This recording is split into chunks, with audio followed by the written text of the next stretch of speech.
Well, welcome to 10-Minute Record Reviews, episode 404. My voice sounds a little funny in this episode. It's because I had a little bit of dental surgery done yesterday and my tongue is still a bit swollen, but this is the only day when I can shoot a video this week, so please bear with me. This time I'm going to talk about this record, which came out in 1961 on Blue Note. It's Stanley Turrentine with the Three Sounds, and it's called Blue Hour. What I have here is a 2024 Blue Note Classic remaster by Kevin Gray. I will let other people get excited about the remastering, the technical details, unboxing, and all that fun stuff. What I'm happy about is that for a long time, this record was incredibly hard to find for anything like reasonable money, and now you can find it. In terms of what to expect, well, this is a relaxed, bluesy, late-night kind of record which brings together the tenorist Stanley Turrentine with the ever-reliable Three Sounds. Stanley Turrentine, of course, was always very easy on the ear, and this is one of his very first recordings for Blue Note. And although he is, I guess, the nominal leader, it's actually the guys who were the supporting act who were the bigger names at the time. It's a record which is all about mood, and in fact, it may be the most chilled-out, down-tempo Blue Note release of all time. This record, as mentioned, pairs two of Blue Note's biggest sellers in the 1960s. Stanley Turrentine is a fascinating guy, but this time I'm actually not going to talk about his story. I want to focus on the Three Sounds, who, as I mentioned, were, when this record came out, probably the bigger names. I have to say, parenthetically, if I was going to pick a group to talk about when I had tongue issues, the Three Sounds is probably the worst one to have chosen. Anyway, they're a bit anomalous amongst those who recorded for Blue Note during their classic period, because they were a group with a consistent membership but no named high-profile leader. Now, there were other long-standing groups who made lots of records for Blue Note, like Art Blakey's Jazz Messengers or Horace Silver's Quintet, but the leaders of those groups were really the only constants through an ever-changing lineup. By contrast, the Three Sounds sported the same lineup all the way through their classic period at Blue Note from '58 to 1962, and perhaps unsurprisingly, during that period produced music which was really pretty similar in terms of the quality and the feel all the way through that run. Now, if you think that's just code for me saying, well, all their records sound alike, I guess they actually do, but that isn't necessarily a bad thing. Sometimes, if you've got something that works well, keep doing it. That's a formula which certainly served AC/DC well for 40 years, and it also served the Three Sounds. It's not that easy to find much information about the Three Sounds. We do know that they formed originally as a quartet in 1956. That original version of the band featured a tenor sax player, a guy called Lonnie the Sound Walker. The origins of the group are in the unfashionable and I suppose unusual jazz crucible of Benton Harbor, Michigan. The main driving force of the Three Sounds, the effective leader, is a piano player by the name of Gene Harris. Harris was born in Benton Harbor in 1933. He was self-taught in piano. He was basically a child prodigy. He was gigging publicly by the age of 9. And at school, he had a friend who was a drummer, a guy called Bill Dowdy, and they gravitated to each other and played together all the way through school in different small bands. After leaving high school in 1951, both Harris and Dowdy served in the Army for 3 years. On leaving the Army, Dowdy moves to Chicago and he gets active in the blues scene in the South Side. Harris joins jazz groups, blues groups, and he tours the Midwest. He also tours down south. Eventually, in 1956, both of them find themselves in South Bend, Indiana, which isn't that much of a coincidence because South Bend, when viewed from Benton Harbor, is basically the most local version of the Bright Lights. There they reconnected and formed a quartet, and the other members were Andy Simpkins, a bass player and also an Army veteran, and the aforementioned tenor saxophone player Lonnie the Sound Walker. As his nickname was The Sound, they ended up calling themselves the Four Sounds.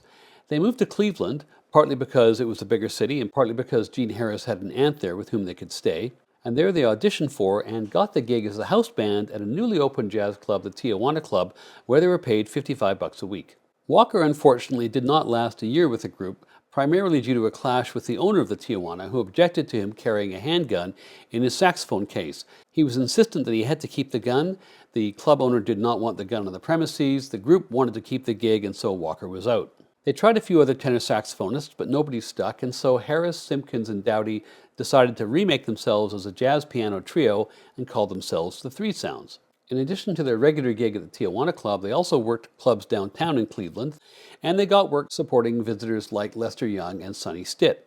On one of these occasions, they were discovered by Horace Silver during a stop of his in Cleveland, and he recommends them to Alfred Lion of Blue Note Records in New York. However, at that time, Lion took no immediate action, so the band took advantage of another opportunity they had, a residential opportunity, with a sister of Bill Dowdy's in Washington, D.C. So they went to Washington, I think in the early part of 1958, perhaps late 57, where they had a 9-month engagement at the Spotlight Lounge, during at least part of which they were supporting Sonny Stitt. And there they were heard by Kenny Burrell and also by Miles Davis, who urged them to move to New York and make their fortune. Later that summer of 1958, they did move to New York, and they got a gig at the Offbeat Club, where Alfred Lion and Francis Wolff of Blue Note Records hear them. Lion signs them, Wolff takes some photographs of them there, but Blue Note wasn't actually the first label to record them in New York. That was actually Riverside Records, who had them come in as sidemen on a date led by Nat Adderley and Johnny Griffin called Branching Out. Lion then does get them into the studio, and perhaps due to a fear of losing them to Riverside, he seems to have been in a bit of a hurry. Having already been on the LP for Riverside in the early part of the month, on the 16th of September, they record their first record, and on the 28th of September, Lion has them back to Van Gelders to record their second album. In that initial run on Blue Note from 1958 to 1962, they were a tight unit. They released, I think, 9 LPs, not really a dud amongst any of them. They were great sellers for the label as well. They toured a lot and they built up a real following. Not that they got much help from the critics. Downbeat was absolutely scathing about their first LP, and they actually ended up confronting John Tynan, the reviewer, about this review. But never mind those bollocks. What they were producing was technically strong, tasteful, hard-swinging music, the kind of jazz that people wanted to buy. This record, of course, is made by the Three Sounds in support of Stanley Turrentine, who made his name with Blue Note, but this is very early in his time with the label. His first appearance as a sideman for Blue Note had occurred just 2 months before in April, and his first date as a leader had occurred just 11 days before this recording, on the 18th of June. Turrentine makes a return visit over the George Washington Bridge on June 29, 1960, for the first session of this record. Rudy Van Gelder, of course, is the engineer, and Alfred Lion, of course, is the producer. That day, June 29, 1960, they record 5 tracks. None of those 5 made the record, including the ostensible title track, Blue Hour. There's then a 6-month gap in recording, and on December 16th, the 4 musicians return to Van Gelder's studio, and they make 8 more tracks, including the 5 tracks which make up this record, plus Just in Time, Blues in the Closet, and an alternate version of Gee Baby Ain't I Good to You. That's a lot of stuff on the cutting room floor, and the rejected tracks were eventually released on an expanded Blue Hour The Complete Sessions CD. Several of them are much more up-tempo than what's on here. This is a very down-tempo record. Would have made a very different record to have included some of those. Who knows? I might have done it.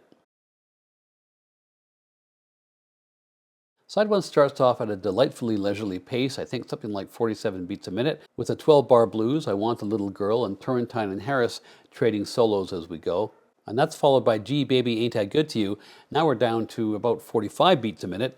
It's deliciously unhurried, but at the same time, Turrentine manages to eject plenty of tension just through the tone and feeling of his solo. The last track on side 1 is Blue Riff, which is the one upbeat, what you might call danceable tune on the record. Plenty of toe tapping to be done here. On side 2, Since I Fell for You takes us back to the earlier slow tempo. It's classic film noir stuff with these great weaving lines between Turrentine and Harris. I think it's the best track on the LP. The last track on the LP is also the longest. It's the Old Chestnut Willow Weep for Me, made so famous by Billie Holiday. And I have to say, this track is also glorious. I don't miss smoking and I don't miss being dumped, but if I ever experience those in tandem again, I have my soundtrack. Some people attest that this is the ultimate late-night bluesy jazz record, and it is a worthy claimant to that throne. And I've also read some opinions by people who have heard the unreleased tracks to the effect that they understand why Alfred rejected them, and it's obvious why he picked such a mellow set list. However, having listened to those tracks as well as these tracks in preparation for this video, I'll offer a contrary opinion. I think a number of those tracks are very worthy, and I think that including at least one more up-tempo number might have livened up proceedings on this record at times where occasionally it feels like it's warranted. There may be egregious errors in those tracks that I'm just too inexpert to pick up, but I have to say, they left more than an album worth of material on the cutting room floor, and there certainly have been far worse archival records released than the material which was left off this album. Still, that's all moot, and we should be thankful that what we do have is one of the most beautiful, most mellow, most chilled out jazz records ever made. It's a beautiful blue hour, or at least a beautiful 37 minutes and 30 seconds, and for me, it's 4.5 out of 5 stars.